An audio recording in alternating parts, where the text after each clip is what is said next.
Around 33 to 34% of tries stem from the rolling maul. So are they broken? Well, simply put, yes, but should they be banned? That's the question dividing the rugby community. You're probably looking at this video with one of two mindsets. The maul is this thing of absolute beauty, or this incredibly painful to watch muddle of players that's slowly killing rugby. Slightly dramatic, but you get the picture. Now, the maul has managed to carry some of rugby's greatest teams through the toughest competitions. Actually, in my recent memory, most teams that have gone on to win titles or championships have all had a thunderous rolling maul, because you need it.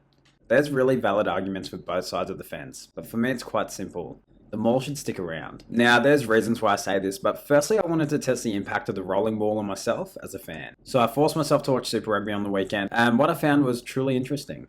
Anytime there was a 5-metre line out, especially when watching the team I support, my heart rate increased. I was burning more calories sitting on the couch watching a maul than sitting on my couch watching normal rugby. Getting back on track here, the number one reason for fans wanting to ban the maul is the rinse and repeat nature of it. In particular, the process of kicking to the corner, taking the uncontested line out and mauling it over for a try. It becomes really frustrating, especially when one team is scoring scintillating tries down one end and the other team manages to score a few maul tries to stay in the game.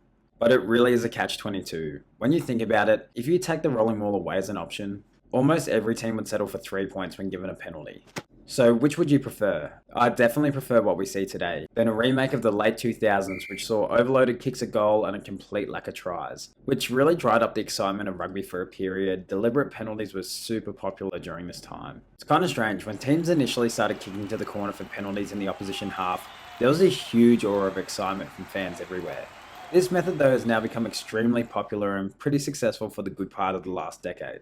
Now that honeymoon stage is well and truly past, it's rightfully lost that initial buzz. Another common concern with the maul I see in almost every online argument is the risk to player safety. Lots of forces moving in different directions, and if you get caught on the bottom of one, it can be a dark place. Then again, if you speak to people like my father who played in the 60s and 70s, he would happily tell you mauls were some of the greatest fun he had on the rugby field. Apparently there was no better feeling than dragging opposition players under the bottom of a maul. Even as a kid I would see players running up the back of opposition players and it was pretty damn interesting. Come on, let's be real about this. We love a game where you sprint into people standing stationary to break down and absolutely cream them with your shoulder. However, I can totally understand the argument that mauls are boring. You have to admit it's hard to tell at times exactly where the ball is, and although you usually just look for the player with number 2 on their back, this would totally be an area of mass confusion for new fans.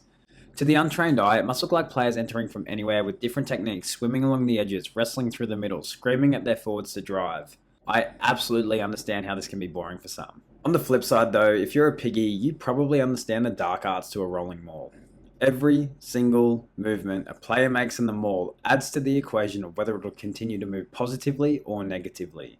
I believe this debate is really split because it does depend on each individual's understanding that's watching the game. Amongst all the messiness and craziness of the maul, the refereeing of the maul is variable, to say the least.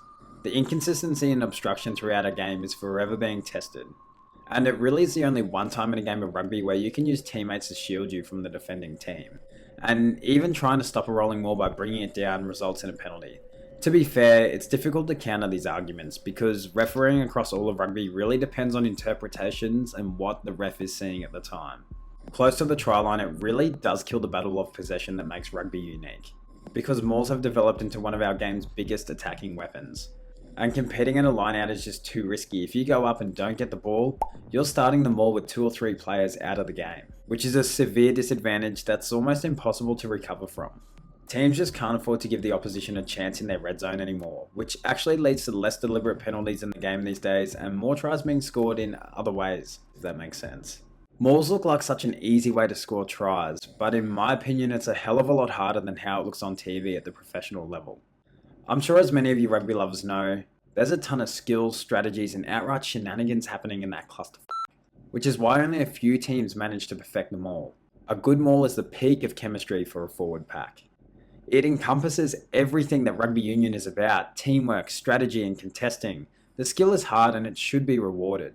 Removing the maul would result in the kickathons and deliberate penalties which we've seen before, and besides, after all, it can be stopped. I made an entire video on how All Blacks forwards coach Jason Ryan has managed to keep a clean sheet at the professional level for over 6 years. Make sure you check that video out. Let me know if you agree or disagree with the things I'm saying here. Let me know if you've got any suggestions on how mauls could possibly be improved, and as always, thanks for watching.